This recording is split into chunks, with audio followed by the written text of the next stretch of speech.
Le hice un amarre a mi tío. Yo sé que ustedes no van a aprobar lo que yo hice. También estoy convencida que voy a ser muy criticada y hasta llamada ramera. Pero no me importa nada. Hasta creo que tienen razón, me considero más traicionera que Judas. Pero lo que sentía cuando veía a mi tío político era mucho más fuerte que yo. Decía Maquiavelo que el fin justifica los medios. Y yo decidí seguir su ideología. Estaba dispuesta a todo, con tal que mi tío político me viera como algo más que una chiquilla. Cuando mi tía María del Carmen comenzó a salir con él, yo apenas pasaba de 10 años. De eso han pasado ya muchos años. Pero recuerdo hasta el más mínimo detalle de ese día. A pesar de solo ser una niña, él provocaba sentimientos en mí que no eran normales en mi corta edad.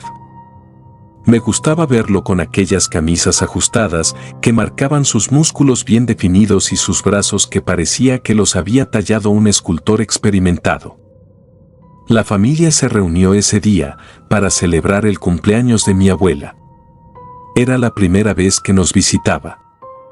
Los vi entrar en la casa tomados del brazo, derrochando amor. Se veían felices y eso no me gustaba, porque ese mismo día decidí que lo quería para mí. La relación, con el tiempo se fue haciendo más sólida, hasta que un tiempo después decidieron casarse. Él siempre se mostró muy cariñoso conmigo, y eso conllevó que yo me hiciera falsas ideas. Decía que yo era la niña más linda que había en su vida. Yo, cada vez que tenía oportunidad, me sentaba a su lado. Me daba lo mismo si veía una película o un partido de fútbol. Cualquier cosa era buena si me permitía estar un rato junto a él. Cuando terminé mis primeros estudios, mis padres me enviaron a estudiar a una escuela interna. Solo venía a la casa unos días al mes. Lo normal hubiera sido que me interesara por algún chico de mi edad, pero los encontraba demasiado infantiles y poco agraciados. A mí me gustaban los mayores, o mejor dicho, solo tenía ojos para el esposo de mi tía María del Carmen. Después que me hice mayor, las cosas comenzaron a cambiar. Pues ya no me decía que era la más linda del mundo y mucho menos que era su sobrina preferida. Cuando por fin regresé a casa graduada, las cosas se comenzaron a complicar aún más. Ellos venían a menudo a mi casa, que también era la de mis abuelos, y yo comencé a coquetearle primero de una manera discreta, pero, al ver que él no se daba cuenta, comencé a tener un comportamiento más explícito, al punto de quitarme la ropa delante de él. Voy a contarles detalladamente ese episodio para que puedan entender mejor. Resulta que mi tía María del Carmen y su esposo estaban en nuestra casa. Habían venido a pasarse unos días con nosotros. Yo no perdía oportunidad de estar cerca de él. Pero por lo visto mis miradas coquetas y mis insinuaciones sutiles pasaban desapercibidas ante los ojos fieles del marido de mi tía. Eso comenzó a cansarme. Me sentía superior a ella. Si yo era mucho más joven y bonita, ¿por qué me costaba tanto trabajo que notara mis provocaciones? Debía ser más directa. Decidida a llegar hasta el final, me mantuve atenta, buscando una oportunidad que me permitiera demostrarle a mi tío claramente mis intenciones. Entonces se me ocurrió aquello. Fui hasta un teléfono público, llamé a mi casa y pedí hablar con mi tía. Me hice pasar por Marlene, una amiga suya, y la cité para un parque. Supuestamente quería contarle algo referente a mi tío, por lo que no podía ir con él y mucho menos contarle nada. Regresé a la casa y cuando mi tía salió me metí en su cuarto. Él estaba allí sentado en la cama, con unos pantaloncillos rojos y su pecho completamente desnudo. Acababa de salir del baño después de ducharse. ¿Qué haces aquí?, me preguntó sorprendido. Yo no le dije nada. Solo desabotoné mi bata que se fue resbalando hasta caer en el piso. Aún recuerdo la cara de espanto de aquel hombre al ver mi desnudez. Se quedó mudo. Me acerqué a él, pero, lejos de los pronósticos, se levantó de la cama y se fue. Yo me puse la bata y salí también, procurando que nadie me viera. La verdad, estaba furiosa. Pues nunca fui tan rechazada en mi vida. Entonces recordé que una vez mi única amiga, Lucía, me había contado de un amarre que le hizo a su novio Ernesto.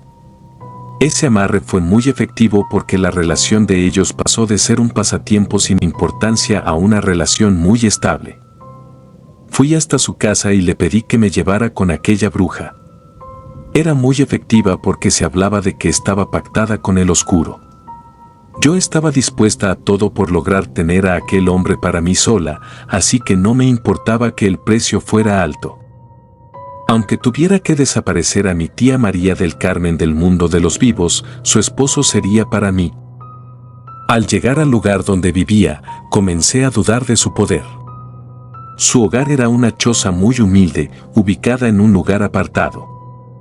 Si tenía la oportunidad de obtener mucho dinero con su trabajo, no entendía por qué vivía en un lugar tan despoblado y en aquellas condiciones tan precarias.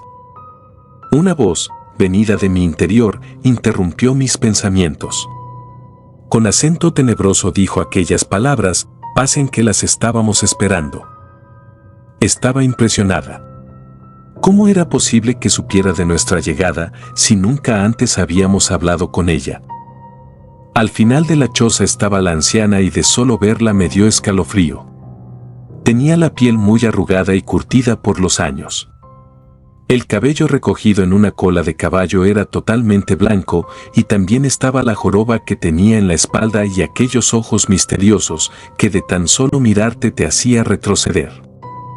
Yo sé muy bien a lo que vienes y también sé que no crees en esto. Pero después te convencerás de que para mi amo no hay imposible. Ese hombre que tú quieres lo voy a poner a tus pies. Debo advertirte que una vez comenzado el trabajo no hay marcha atrás. Así que, tú tienes la última palabra.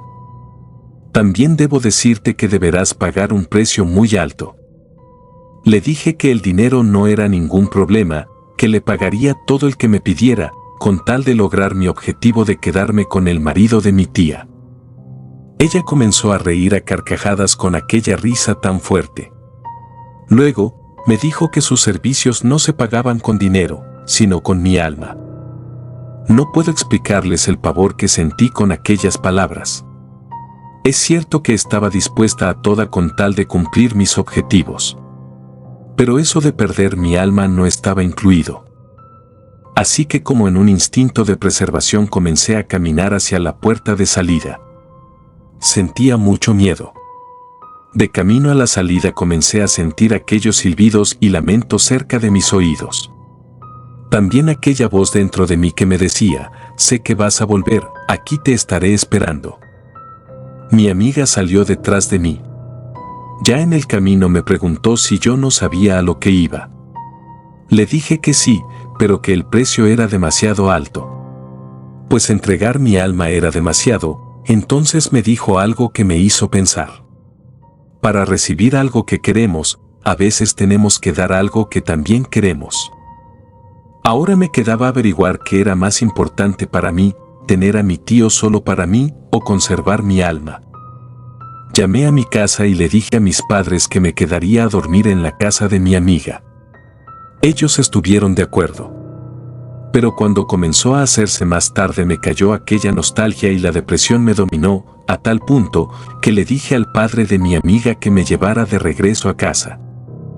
Al principio intentaron convencerme de esperar a que amaneciera, pero después me vieron tan mal que accedieron a mi pedido. El carro me dejó justo al frente de la casa, así que rápidamente tomé las escaleras y subí. Pude entrar porque, aunque no era usual, ese día recordé llevarme las llaves.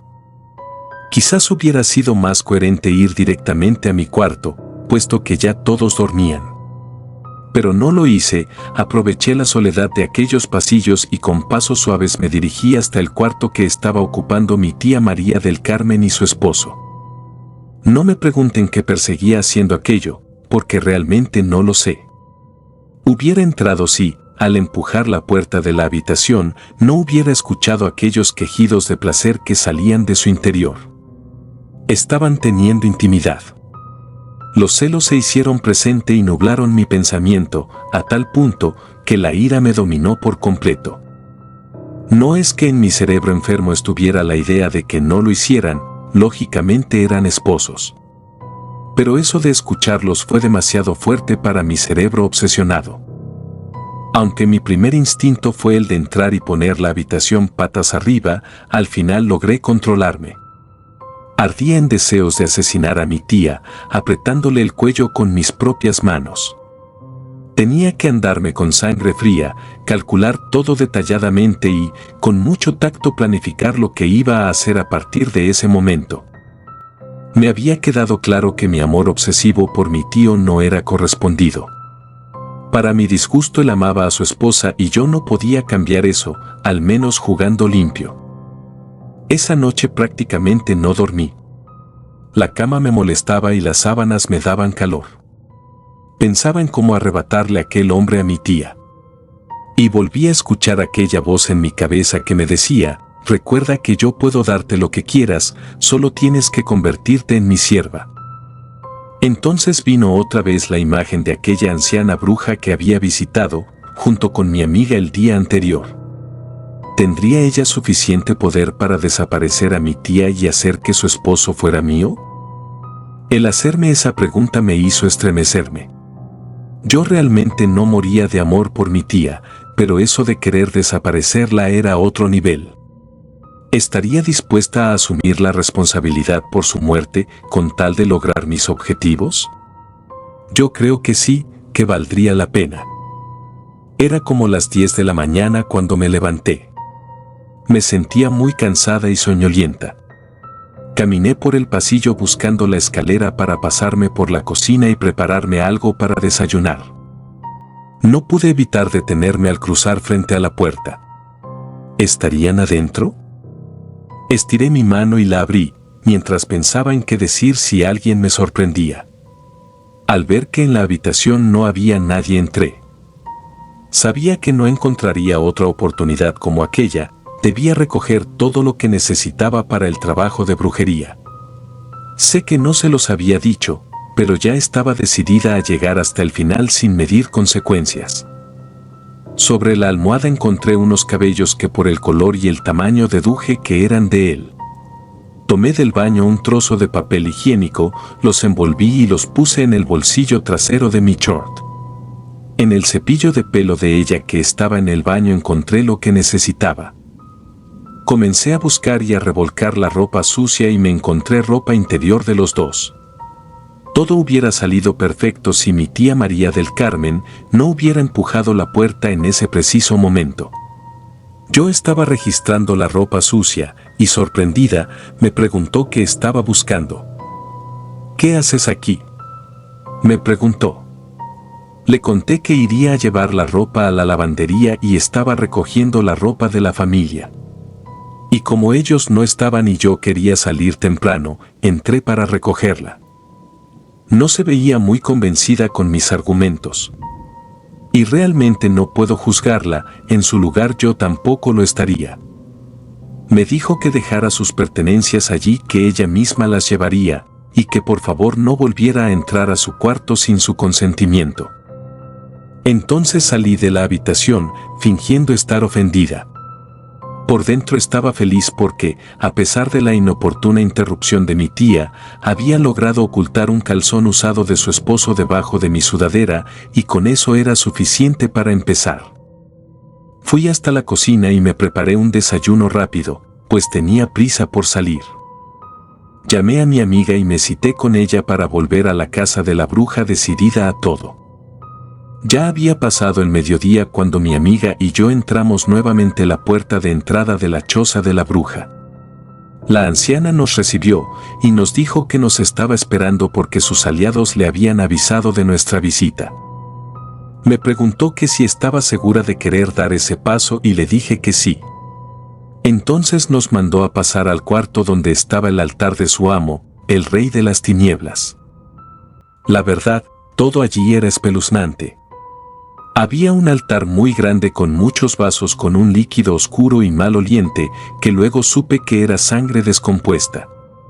Sobre la mesa había todo tipo de huesos, e inclusive cráneos humanos. En el centro una estatua de macho cabrío iluminado con velas. Y junto a ella estaba el caldero negro que contenía azufre. La anciana nos indicó entrar y sentarnos en unas sillas mientras invocaba a los espíritus a hacerse presente en aquel lugar y en ese momento. Entonces algo muy extraño ocurrió. La espalda encorvada de la bruja se enderezó y su cuerpo, ahora esbelto, caminó a donde nosotras estábamos. Estaba poseída. Tenía los ojos rojos y un aspecto demoníaco en el rostro. Aquel espectro hundió sus dedos dentro de una copa que contenía un líquido y nos embarró la frente. Luego me dijo que iba a concederme lo que yo quería, pero que antes era necesario sellar el pacto.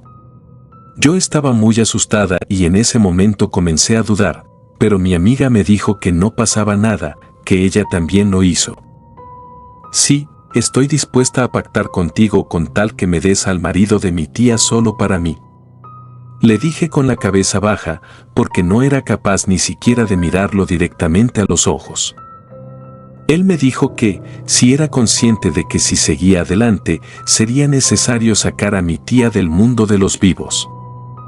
Pero para mí eso no era inconveniente, debía quitarla del medio porque ella me estorbaba, y por supuesto le respondí que sí. También le dije que quería ver a mi tío, mirándome profundamente como lo hacía con ella. Entonces fue hasta el altar, agarró un cuchillo y un vaso que estaba limpio. Me agarró la mano izquierda y me dio un corte. Mi sangre comenzó a brotar hasta llegar a la mitad del vaso. Luego caminó de nuevo hasta donde estaba el altar y puso el vaso con los demás. Regresó y untó una crema negra sobre mi herida y cortó el sangramiento inmediatamente. Me pidió las pertenencias de ellos que traía guardadas dentro de mi bolso. Tomó el cabello de ella y lo echó dentro de un pomo oscuro. Luego le agregó un poco de azufre y lo puso en un rincón. Me ordenó quitarme la ropa interior que llevaba puesta y la amarró con el calzón de mi tío. Me la entregó y para que lo tirara al río. Luego puso los cabellos de él dentro de una bolsita y me dijo que debía llevarlo conmigo siempre. El trabajo estaba hecho. Según sus palabras, vería los resultados antes de lo que pensaba. Solo quedaba esperar que ellos cumplieran su parte y a cambio de que un día, cuando yo muriera, quedarse con mi alma. Cuando regresé a casa había una algarabía enorme. Mi abuela lloraba inconsolablemente y Frank se veía muy nervioso. Afuera, en la carretera, estaba aparcada una ambulancia. Los paramédicos sacaron a mi tía María del Carmen en una camilla. Se veía muy mal ciertamente. Tragué en seco cuando concienticé lo que estaba pasando. Entonces recordé las palabras de la bruja cuando me dijo que vería los resultados antes de lo que pensaba. Mi tía no regresó viva a casa. Los médicos certificaron que fue víctima de un infarto cerebral. Después del entierro, Frank regresó a su casa. Unos días después llegó la noticia de que se enfermó de los nervios y dejó de salir a la calle. Pues estaba sumido en una depresión total y hasta había perdido su empleo.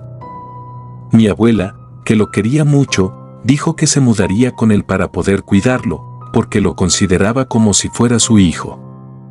Yo, la convencí de que no debía ir, porque dejaría a mi abuelo solo.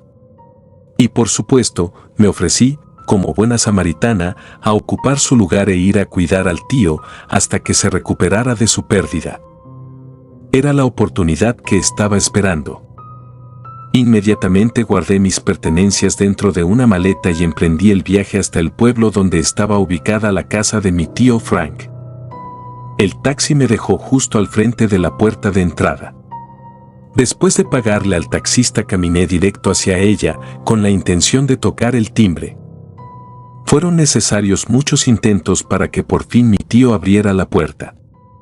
Después de nuestro último encuentro, cuando me desnudé delante de él nunca habíamos vuelto a hablar. así que temía que mi presencia no fuera del todo complaciente para él. Pero estaba realmente lejos de sospechar lo que ocurriría realmente. La puerta se abrió por fin. Parado detrás estaba él, con un aspecto deplorable. Estaba demacrado, con una delgadez extrema, unas ojeras profundas y como si fuera poco llevaba tiempo sin afeitar su rostro. Me emocioné cuando llorando me abrazó, mientras me decía que ya me estaba esperando porque nuestro amor es para siempre. En el momento no entendí, pero el solo hecho de ese recibimiento ya era algo con lo que había soñado.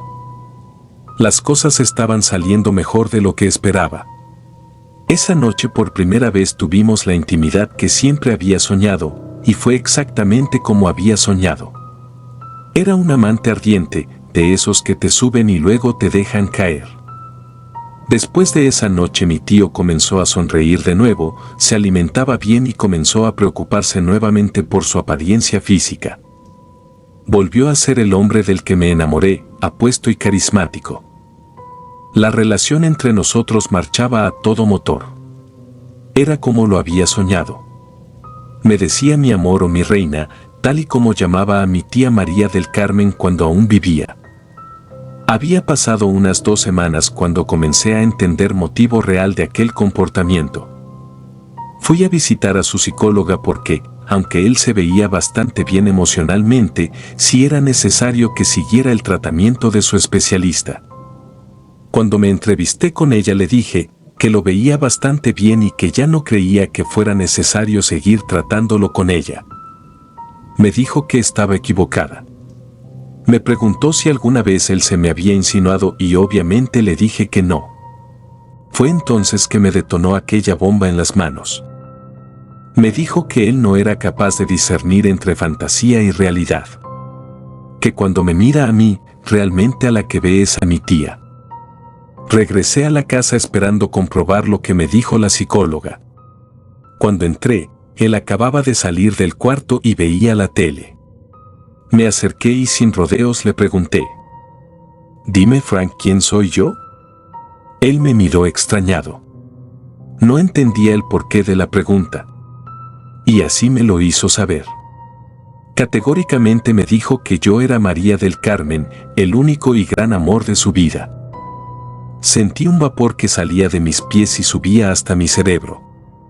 Comprendí que cuando me besaba o me hacía el amor de aquella manera tan apasionada, no pensaba en mí, sino en ella. No había manera de que yo pudiera competir con aquel fantasma ni después de muerta. Hubiera sido tan fácil acostumbrarme a la idea y quedarme allí, disfrutando de aquel amor robado. Pero no, estaba furiosa. Me sentía estafada. No había sido por esto que había pactado con el oscuro y aquella bruja tenía que pagar las consecuencias. Ni siquiera recogí equipaje. Dejé a Frank parado en la puerta, sin tener ni idea de lo que estaba sucediendo. Agarré un auto de alquiler y en 2 horas estaba dentro de la choza de aquella maldita bruja, reclamándole. «No entiendo qué estás reclamando. ¿No lo tienes solo para ti?». Le dije que sí, pero que él veía en mí a mi tía. Ella me recordó que yo había sido muy clara con mis pedidos, y que entre ellos estaba que mi tío me mirara como lo hacía con mi tía. Ya no pude soportar más mi ira y me fui contra aquella vieja del infierno. Su cuerpo débil cayó justo al frente de la estatua del macho cabrío. Entonces aquella estatua comenzó a cobrar vida. Encendió sus ojos de fuego, enderezó su cuerpo y abriendo su enorme boca me tragó de un bocado. Ya mi cuerpo no está, y pronto mi alma tampoco. Estoy rodeada de ángeles del infierno que están esperando para conducirme a mi nuevo hogar, que está ubicado en las entrañas de la tierra. Si te gustan los relatos, ayúdanos con un like, o deja un comentario, ya que eso nos ayudaría bastante. Y si no estás suscrito o suscrita, te invito a que lo hagas para que no te pierdas lo mejor de los relatos de terror. Sin más, gracias por escucharnos. Relatos escritos y adaptados por Mara Rey.